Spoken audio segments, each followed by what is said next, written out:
लोगों की रक्षा करने एक अंगुली पर पहाड़ उठाया, उसी कन्हैया की याद दिलाने गोवर्धन पूजा का पावन दिन आया। गोवर्धन पूजा की हार्दिक शुभकामनाएं। जय श्री कृष्ण।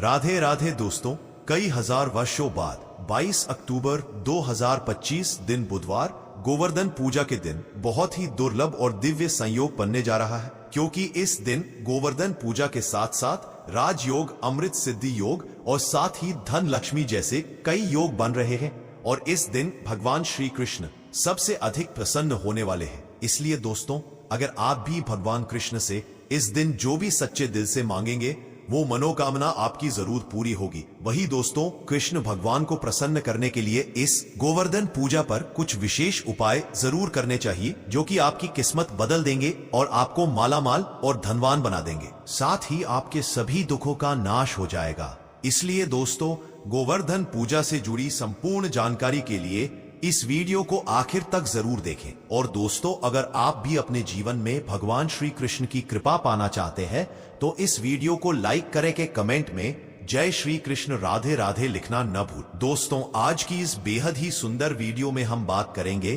गोवर्धन पूजा साल 2025 में कब मनाई जाएगी और गोवर्धन पूजा का शुभ मुहूर्त क्या रहेगा और गोवर्धन पूजा की संपूर्ण विधि क्या है और इस दिन वो कौन से उपाय है जिनको करने से आपकी किस्मत चमक जाएगी और आपकी हर मनोकामना पूरी हो जाएगी।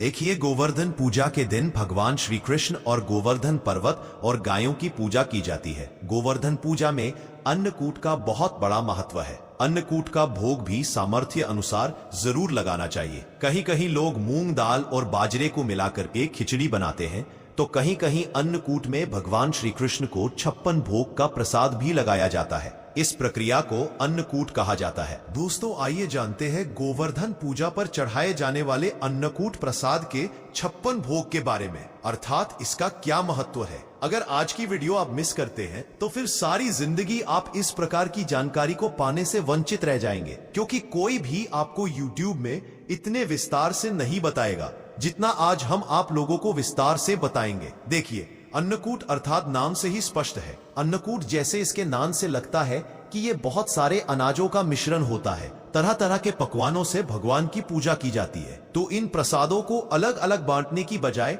इकट्ठा बांटा जाता है। इस मिश्रण का स्वाद निराला होता है। भगवान ने इस अन्नकूट के प्रसाद में कई सारी सब्जी को मिलाकर के देखिए। भगवान का इस प्रकार का जो प्रसाद है, इसमें कई प्रकार की सब्जी को मिलाकर के आप मिक्स कर सकते हैं, जैसे कड़ी है, चावल है, पूरी है, रोटी है, मूंग की खिचड़ी है, बाजरा है, हलवा है। सामर्थ्य के अनुसार जो भी आपसे बने, भगवान के प्रसाद में इस प्रकार की चीजों को मिलाकर के भगवान को भोग लगा सकते हैं। आइए जानते हैं अन्नकूट की कथा की शुरुआत। तो कुछ कथाओं में इस प्रसाद के बारे में कहा गया है कि जब भगवान कृष्ण ने देवराज इंद्र के घमंड को चूर करते हुए गोवर्धन पर्वत की पूजा की और इंद्र ने गुस्से में बहुत ही ज्यादा भारी वर्षा की, तब भगवान श्री कृष्ण समुचित वृंदावन वासियों को लेकर गोवर्धन पर्वत के नीचे आ गए थे और इसी पर्वत के नीचे लगातार 7 दिन बिताए थे। इस दौरान सभी ने अपने साथ लाए हुए जो खाद्य सामग्री, जितने भी वहां के रहने वाले लोग थे, सभी खाद्य सामग्री लाए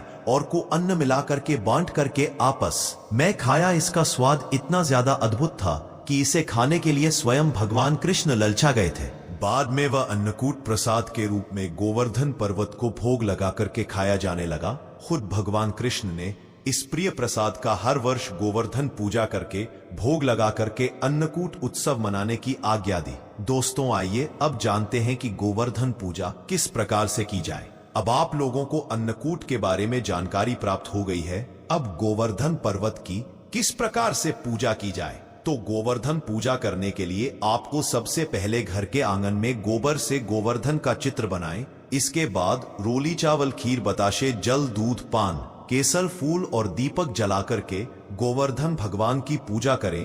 कहा जाता है कि इस दिन विधि विधान से सच्चे दिल से गोवर्धन भगवान की पूजा करने से साल भर भगवान श्री कृष्ण की कृपा बनी रहती है। दोस्तों, अब बात करते हैं कि गोवर्धन पर्वत की पूजा क्यों करते हैं। साथ ही साथ में गोवर्धन पूजा की जो कथा बताएंगे, इस कथा को अगर कोई भी व्यक्ति सच्चे मन से सुनता है तो ऐसे व्यक्ति के जीवन में चल रहे सभी प्रकार के कष्ट तत्काल समाप्त होते हैं। ऐसे व्यक्ति की सभी प्रकार की मनोकामनाओं की पूर्ति होती है। ऐसा माना जाता है इस कथा को अगर सच्चे मन से सुने तो कोई भी आपकी मनोकामना हो, चाहे कितनी भी बड़ी मनोकामना हो, वह मनोकामना की पूर्ति हो जाती है। तो आइए इस वीडियो में जानते हैं कि वास्तव में हम जो गोवर्धन पूजा किस प्रकार से घर में निर्मित करते हैं। सभी दर्शकों को जानकारी प्राप्त हो चुकी है। अब इनकी पूजा क्यों होती है, इनकी पूजा होने के पीछे क्या कारण है। दोस्तों, गोवर्धन पर्वत की ऊंचाई आपने देखी होगी। दोस्तों, ये पर्वत हजारों साल पहले बहुत ही ऊंचा था, विशाल पर्वत था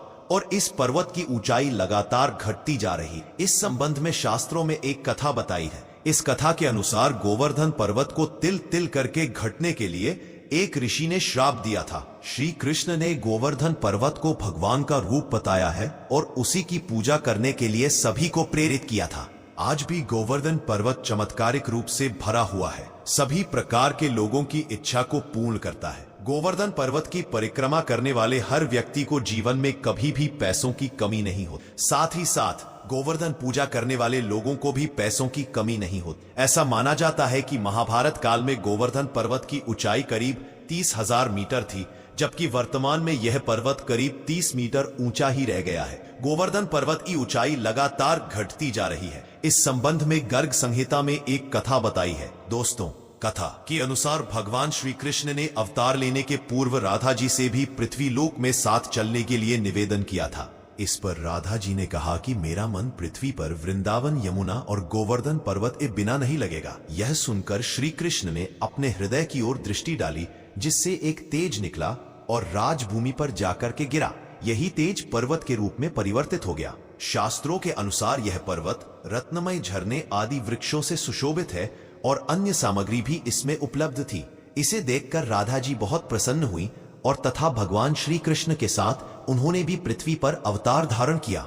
चलिए अब और भी कुछ रोचक भरी कथा जानते हैं। दोस्तों, एक कथा के अनुसार भगवान श्री कृष्ण की प्रेरणा से शालमल द्वीप ने द्रोणाचल की पत्नी के गर्भ से गोवर्धन का जन्म हुआ। भगवान के जन्म से वृंदावन एवं जो यमुना है वो बहुत ही खुश थी। गोवर्धन को भगवान का रूप ही जान करके सुमेर है, हिमालय है, जितने भी पर्वत है, ये सब गिरिराज बना करके जो गोवर्धन पर्वत है इनकी पूजा की। एक समय तीर्थ यात्रा करते हुए ऋषि गोवर्धन पर्वत के समीप पहुंचे।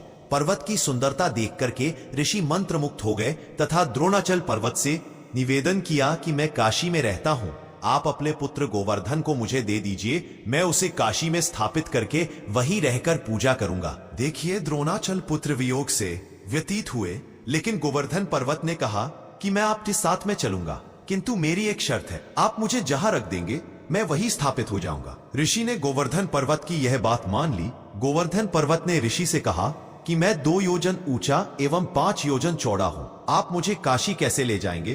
तब ऋषि जी ने कहा कि मैं अपने तपोवन से तुम्हें अपनी हथेली पर उठाकर ले जाऊंगा। तब गोवर्धन पर्वत ऋषि के साथ चलने के लिए सहमत हो गए। रास्ते में ब्रज आया, उसे देख करके गोवर्धन की पूर्व स्मृति जागृत हो गई, कैसे वो भी आप लोगों को बताएंगे।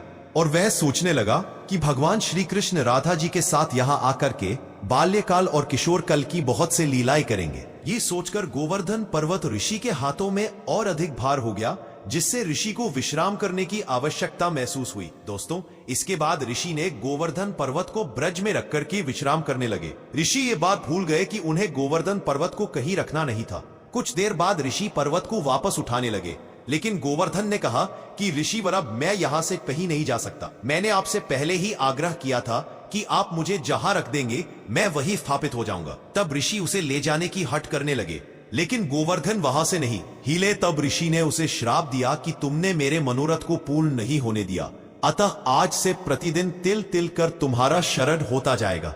एक और इसकी कथा है, जो कथा रामायण काल से जुड़ी हुई है। यह अच्छी कथा है और इस कथा को सुनने मात्र से व्यक्ति की गरीबी मिटती है, व्यक्ति की मनोकामना की पूर्ति होती है। दोस्तों, पौराणिक धर्मशास्त्रों की माने तो जब त्रेता युग में भगवान विष्णु ने राम के रूप में अवतार लिया था और वनवास के दौरान उनकी पत्नी अर्थात माता सीता जी को लंकापति रावण ने छल करके अपहरण करके लंका में ले गया था, तो उस दौरान भगवान श्री राम ने लंका पहुंचने के लिए वानरों की विशाल सेवा के साथ समुद्र पर राम सेतु का निर्माण करा रहे थे।